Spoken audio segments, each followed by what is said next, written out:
Saudi come and welcome to another episode here for the Funky Pod, Mindful Media and Communication. And well, it's been a while since we talked about AI, so hey, it's about that time again. Let's talk about AI again, artificial intelligence. And as soon as I say AI, my cats go crazy. You girls okay? Okay. Why do they go crazy? Probably because they've seen what Google's AI, Gemini, has been up to as of late. You've probably seen it if you're into all things AI. If not, just a very quick recap. Over the past few days, people tried out the new Gemini picture generation that comes with Google Gemini, right? So when you're in Google Gemini, you can just say, hey, create a picture of, and then people tried this and said, like, create pictures of the founding fathers or something like this, and then Google would spit out lots of very diverse pictures, like with female potential founding fathers and people of color and different ethnicities and so on. So just being very diverse, which, of course, wasn't the case back then, for example, right? And then things emerged, like if you ask it to create some Vikings, it would also create like people of color, male, female, whatnot. So just forced diversity, so to speak.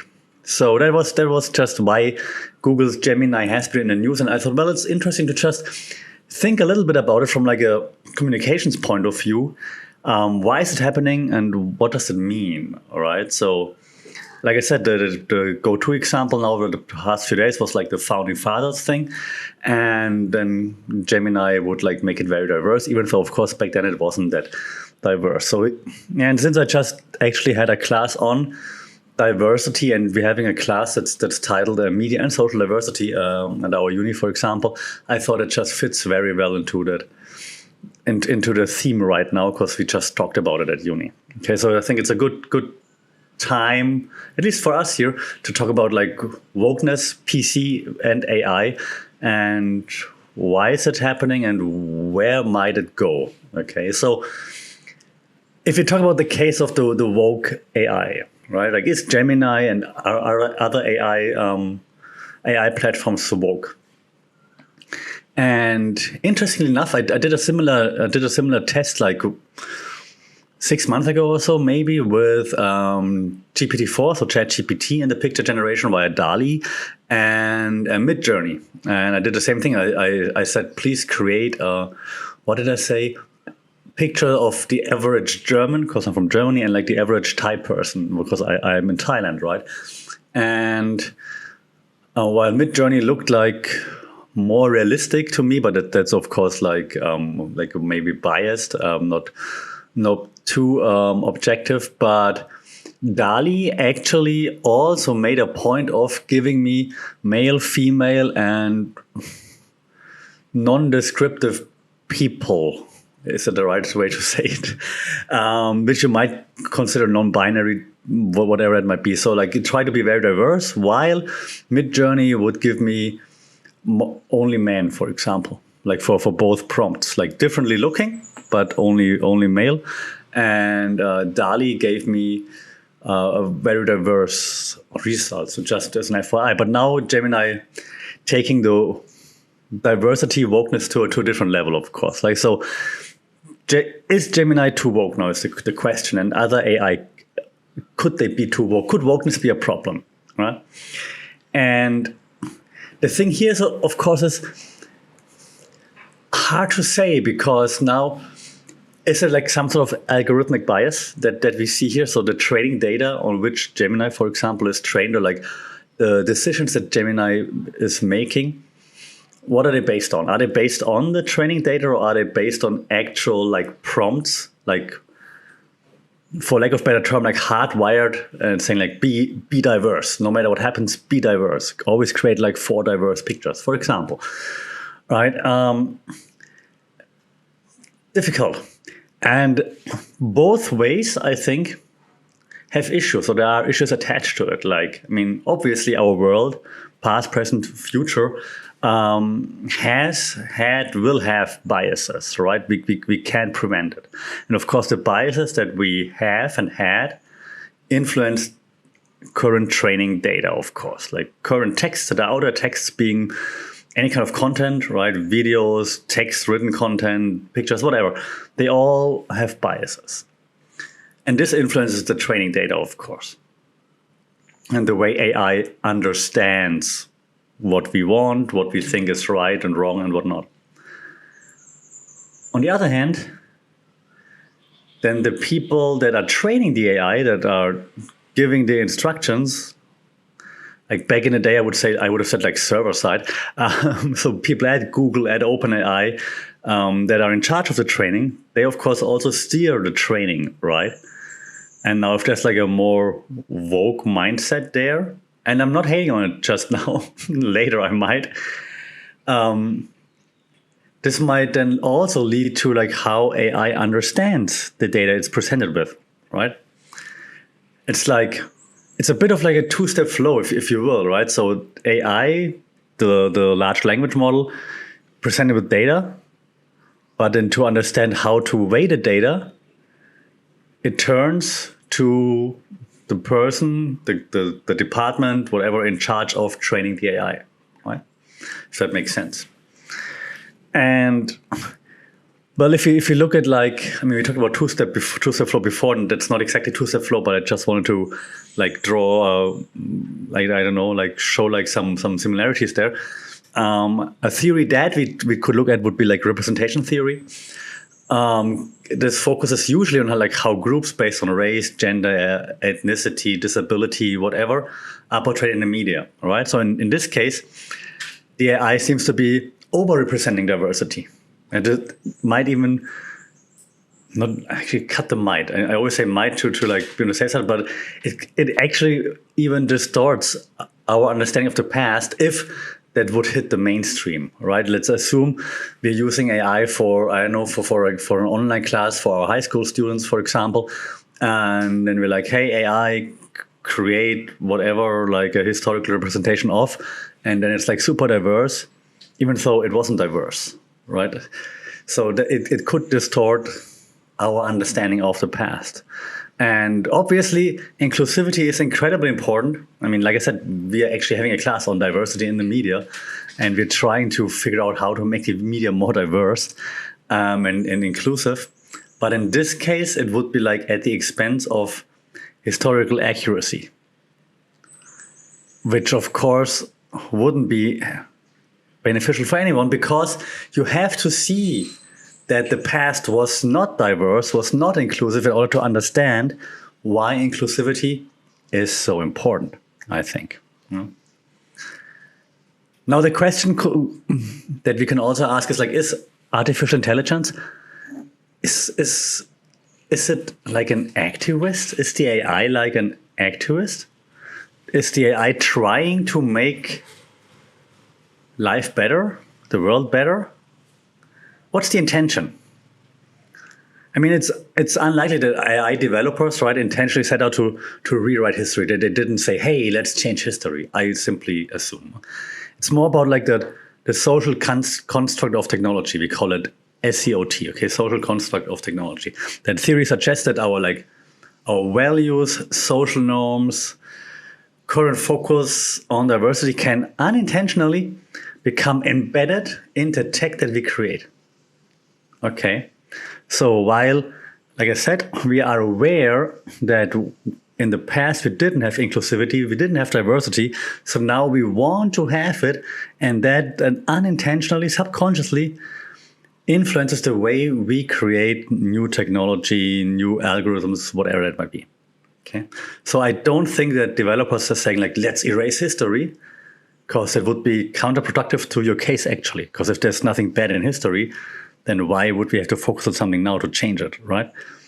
So I think it's not on purpose, but I think it just happens. It's the SCOT theory, Scott, if you want to, social construct of technology. Okay, and there's some sort of tension that comes along with it, because the debate is then between historical accuracy and pushing for more representation in the media. And so now the question is, does the AI, pardon me, does the AI stumble into the middle of this ongoing issue and maybe even amplify the problem? Because I mean, we had the discussions before with like misrepresentation in the media, in Hollywood movies, for example, and so on. But now we just turn it around and like turn it up to 10, right? To amplify it and like, that's the wrong way now. Like that gets the people more mad maybe about it. Like we just forced inclusivity. And so maybe that's actually then more like 3 steps backwards instead of like a step forward. And if you look at also like another theory, right, like cultivation theory, we had this on the podcast a few times. Like cultivation theory argues that long-term media exposure like shapes our worldview. Okay, so if AI continually shows us like an overly diverse past, how might they change how we think about history and inclusivity? We might not, like I said earlier, we might not even be aware that this is a big deal. Like, why are you talking about it? Like, it's always been like that because we would know better. Now that we know it wasn't always like that, we know why it's important. If you take this away, maybe we lose a sense of importance, so to speak. Pardon me, almost healthy again. Now the question, of course, is what's the solution, right? And obviously there's no easy answer to that. But I think there are some potential areas for progress. So one could be like more transparency from AI developers, I think. Like, let us know, but I know that's difficult, but like, how do the models work? Okay, what data are they trained on? Because this would help us to understand like where biases might creep in. I also understand why they don't want to tell us, because it's like somewhere in the gray area of things, like if you're crawling Reddit and whatnot, for example, and some have access to it, some have not. Some obey the robots.txt, for example, that says no AI bots, some don't. So I understand why they don't tell us how exactly or where exactly they get the data from, but just like maybe how different models value different things would already be interesting. Or just work with us at university. It would also be something like, I mean, we'd be happy to jump in there, I think, to see like, if we can add some of the theories, or if we can see some of the fallacies, for example, that go along with some of the AI algorithms right now. Besides that, I think also that accountability is a big thing that should be emphasized. Because, like, I mean, who's responsible for like unintended consequences of AI? And even though it's unintended, there's still consequences to it, and so someone needs to be accountable for that. And we gotta have those conversations, especially as we're moving forward and AI is being a part of our lives even more. So I know that they still say we're still like beta mode or whatnot. Yeah, but if you're pushing for it, I mean, Google has an AI plan now or something like that. If you're doing subscribing to Gemini Pro, right, you're on the AI plan. So if you're making this like a business thing, same thing with like ChatGPT Premium, right? You're paying $20 a month. If I pay money for it, so if you sell me the product, I expect it to be, or I expect someone being accountable for it. It's like if my computer now breaks down, I'm going to bring it to the shop where I bought it, and I expect them to fix it, right? So accountability is important, I think, and especially now that it's being pushed more and more, and it's like it's everywhere. I just opened Gmail before I started recording. And it's like, hey, now Gemini is part of Gmail. And yeah, cool, thank you, I guess. But accountability, who's accountable for it? And lastly, I mean, we call the podcast Mindful Media and Communication. So mindful consumption. So that goes out to all the end users. Yeah, don't, and I tell it to my students all the time. They're like, yeah, you're the old guy, shut up. Don't take AI's output as gospel. I mean, it should be a no-brainer, but I just have to say, it's like, just like when I was at uni, right? Don't just listen blindly to the internet. Yeah, okay. Yes, so don't take AI as gospel, okay? Especially when it depicts the past.